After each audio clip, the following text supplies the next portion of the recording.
Do you remember how sensitive you were when you're just 11 years old? How curious you might have been about everything? Or maybe how afraid you were when you're not around your parents all the time? Now, imagine how would you feel if your 11-year-old self had just suffered homophobia from their teacher and colleagues for an entire year, even before understanding your own queerness? Well, that was me. My name is Noel Vincente. I'm from Brazil. I'm a double major in psychology and public management, and I am a Bonner Scholar here at Stetson University. And yes, that happened to me when I was in my 5th grade of elementary school. And unfortunately, that was just the beginning. From my 6th grade of elementary school until I graduated from high school, I studied in a military school that was very conservative. I had to almost every week hear to unrequested advices, such as, you should speak as a man, you should walk as a man, you should be friended more with boys and not with girls, otherwise you're gonna be reported for that. The same school that also censored amazing books to be studied in classes just for having small queer representation.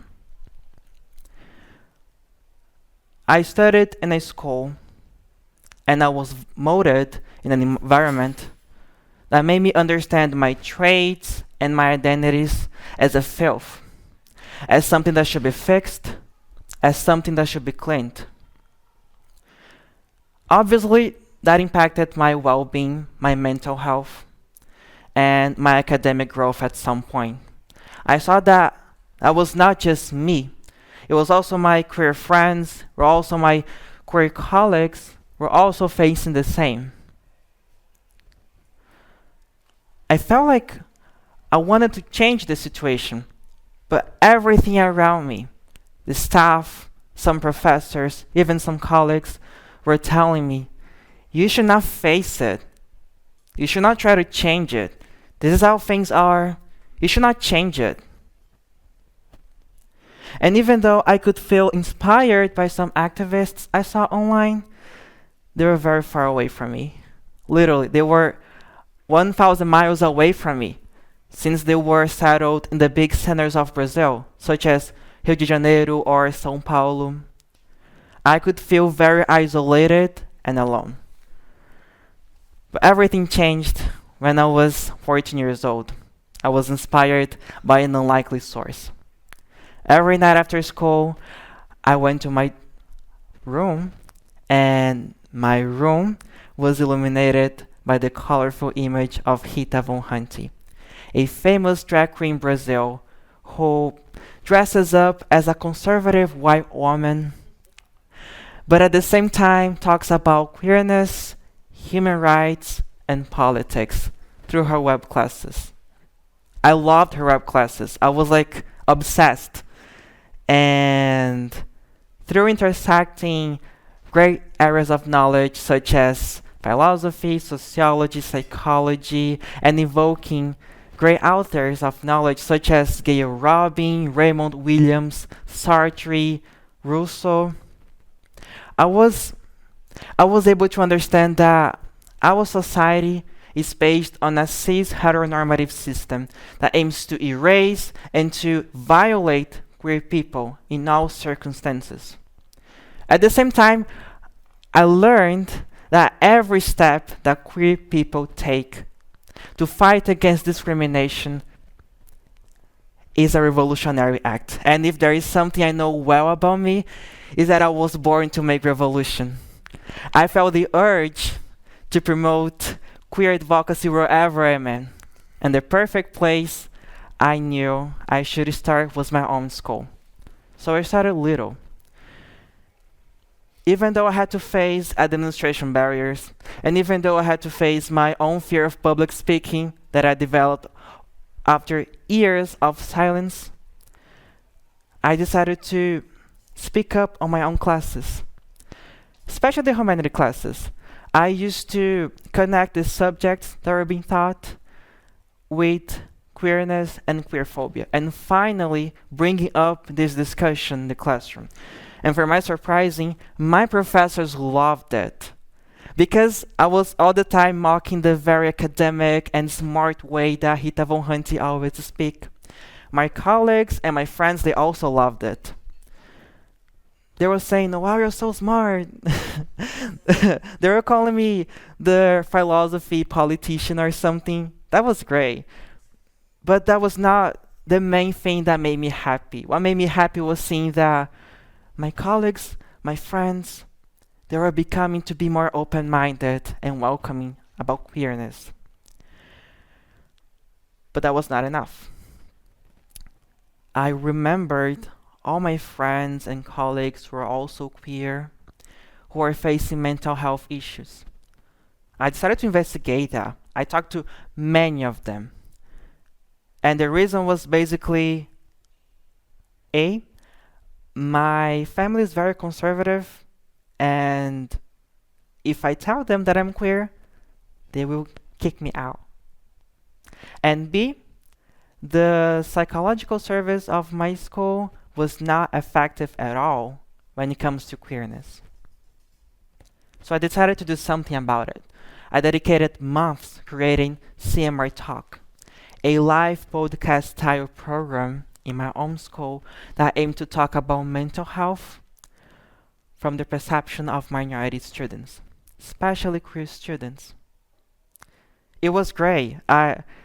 It's crazy to think that in a very conservative place, I was able to discuss those topics and even put a clip of Euphoria, like a show from HBO, to discuss that. But that was great. Even today, I receive amazing positive feedbacks from some students who discover their own identities or who decided to ask for help, especially those who are asking for help. I was able to testify that some of those queer friends and colleagues that I talked to, they asked for help, they got their help they needed, and they were starting to actually growing academically. And my school, as a whole, little by little, was starting to be more welcoming and safe for queer people. Something that I learned from this program itself, it's kind of obvious, but education is important for a person's life. If a person wants to grow in every aspect of their life, education is the key. And how unfair it is to take out from queer people the right to have access to a welcoming and safe educational setting. That's very unfair. And this is the issue I wanted to focus on. Education for queer people and minority people as a whole. So after high school, I decided to create a program called Mentoria Piloto. It was one of the first mentorship programs in Brazil who were free and was dedicated to mentor and guide low-income public school students, mostly from peripheral areas of Brazil, who were majority queer. And the idea was mentoring them so they could get accepted in highly selective academic programs. I'm really happy to say that after over 2 years working as a mentor and coordinator of this program, 22 of my mentees got accepted in more than 27 national and international academic programs, earning around $40,000 of scholarship. That was great. That was awesome. I was able to impact queer people outside of the walls of my school. But still, that was not enough. Yeah, it feels like enough is enough for me. I felt like I wanted to do something more. I know, doing projects is great for achieving this goal. Volunteering is amazing for achieving this goal, but something inside of me was telling me, Noel, you should do more about it. Something bigger. Months after I finalized Mentoria Piloto, I got like one of the greatest opportunities of my life.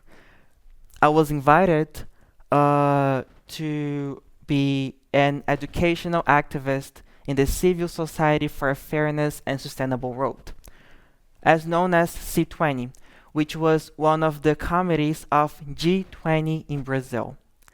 I was invited to be there, mostly because of my work in Mentoria Piloto. And in that place, I was able to meet many amazing young people who had the same goals as me when it comes to queerness, when it comes to education. But one of the greatest things I learned there was the concept of public policy, which is basically when a government creates a law to achieve and to address a specific issue and make sure that the law is being settled correctly. And I was like, oh my God, that makes sense. That was it. So by the end of the conference, I was able to propose a public policy that aimed to input a multidisciplinary team in every school of Brazil to address discriminatory violence against queer people and minority people in general. It was crazy to know, months after the conference, the proposals actually debated and discussed by the government of my country in the G20. That was great. That was awesome. But it still is not this. But it's not enough. It's just the beginning. The black and whiteness of my life was illuminated by the colorful image of Rita Von Huntey in my own room. She helped me understand my own pain. She also taught me that we can always use our pain to do great things for our own community and for what we believe. We discuss a lot about how prejudice impacts queer people's life. Some of us might discuss a lot about how we can impact the education of queer people. But the uncharted subject I'm trying to bring it to surface today is how we can do it. We can make not only educational settings more welcoming for queer people and minority people in general. How we can change it. How we can change the system. Right now, I'm working on a project in Volusia Pride, which is called Outfront Youth Leadership. I have developed this program for over 6 months or something, and we're finally starting it. In this program, we are mentoring Volusia County high schoolers in a course of 8 weeks to help them to create their own initiatives to impact the queer community here in Volusia County, Florida. We're basically teaching them that they can transform their own satisfaction into transformative actions. They are doing this. I believe I've been doing this as well. And each one of you here today can do that. Do it. Please, do it. Do it so in the future, 11-year-old kids will not have to face barriers on their own academic growth just for being queer. With all of this journey, I learned that pain gives us a lot of energy to create change for the goodness of our own community. My question for you all today is, what have you done with your pain recently? Thank you so much.